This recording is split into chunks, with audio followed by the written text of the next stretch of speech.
So what is technique? Technique is the manner in which artists use and manipulate materials to achieve the desired formal effect and communicate the desired concept or meaning according to his or her personal style. So in technique can be viewed as the foundation for all or any art activity. Knowing your craft and knowing the materials of your choosing medium is paramount in being able to truly rationalize the often impulsive art of conveying ideas. So in technique, you need an intimate knowledge of how the paint will flow and blend so that form can be precisely rendered. Obviously, technique is important. So for example, the moral Filipino struggles through history. So 1963 by national artist which is Carlos Francisco depicts Andres Bonifacio leading the revolution. So it takes advantage of line at kulay upang makipag-usap sa dinamismo and intense passion in the expressionist modern style. So, the Bonifacio Monument by another national artist, which is Guillermo Tolentino on the other hand, gumagamit ng larawang inukit upang makabuo ng gawaing mayroong masa at dami, enabling him to depict the scene realistically, capturing a moment of stillness when Bonifacio stands reflectively on a scene of death, but with grace and dignity, befitting a leader in the neoclassic style. How is art experienced and consumed? So, art is considered an artifact. So, when it is directly experienced and perceived, so it can be spatial and static or unmoving. So, art may enter through a portal of appeal or even assertive rejection, but it is the strong interactions that tend to stick. Art may be involuntarily consumed and added to our attic of influences. So, when we experience a work indirectly or through a medium like film or video, we describe it as a recorded or documented artwork. So, examples include a documentation of a performance, a photography of painting, so a DVD or CD of a film or musical piece, or a novel read from an electronic tablet such as an iPad or Android and through an application such as Kindle. So we call a work a time-based artifact or performance if we receive or perceive it live or directly in real time. So examples are live plays. For example, also we access and experience the work of artist which is Pablo Biglang Awa from an internet site. So, from the internet sites, Pablo Biglang Awa, dyan natin makikita yung example. So, drawing and ideas and inspiration from the work of the late conceptual artist which is Roberto Chabet. The artist gives us instruction on how to make a boat installation by clicking the link. So, there is a link over there. And how to create an installation project from Simulated.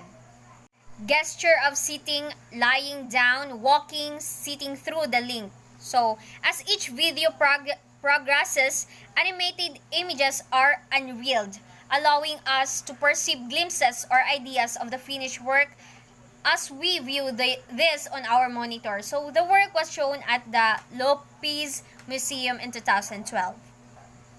So, in another element of an exhibition called Dime a Dozen. So, 2007 at the Lopez Museum, monitors were provided so that visitors could interact with Rizal through an account. So, they could add Rizal as friend, leave a message, or upload a picture or video. So, the idea was to make Rizal more accessible and less intimidating with the use of electronic technology. So, interactivity is also stressed in one of Jerry Tan's. So, installation of a time record system where visitors are requested to punch in and out, like what employees do with a Bondi clock to record the length of time they spend viewing an exhibition. So how have contemporary artists expanded the range of medium and techniques they utilize? So contemporary artists are producing artworks that are more processed by based, site-specific, interactive, and collaborative. So, for example, Mark Salvato's Secret Garden 2010 is created purposefully for a small room at the Vargas Museum. So, it is an example of a site-specific work, which refers to works in which location or space is crucial to the artist's intended meaning and experience of the work by the audience. So, it is an interactive. One has to pick but not fully enter the space to get but a glimpse of what appears to be a secret garden. So, as the title implies, in other words, the work is meaningless without the collaboration of an actively participating audience. To understand the work, one has to have more information about its collaborative process. So, the artist worked with inmates of a jail in his home province of Quezon in southern Luzon. So, together they fashioned the so-called garden from plastic spoons. So, plastic spoons, forks, and other implements, a clandestine process that took place in defiance of prison rules. So, in this sense, the secret process remains a secret, even for the audience who cannot fully see the garden. A frustrating experience for some, but one that could also be enlightening, especially if one realizes how the prisoners and the artist created something new, creative, and to a certain extent empowering.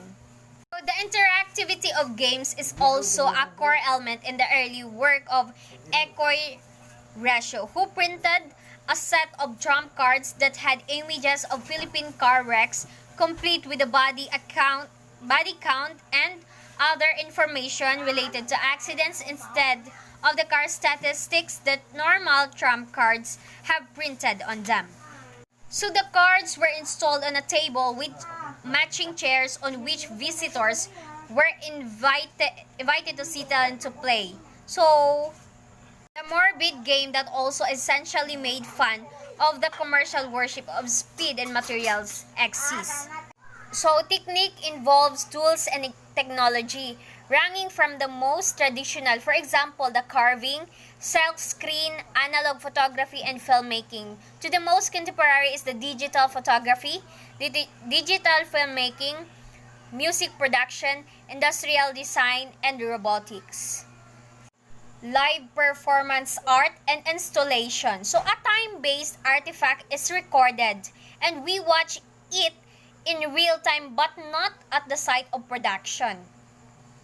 Examples are a documented play, film, exhibit, or an ad generally watched through an electronic medium, which is computer, DV monitor, or big movie screen.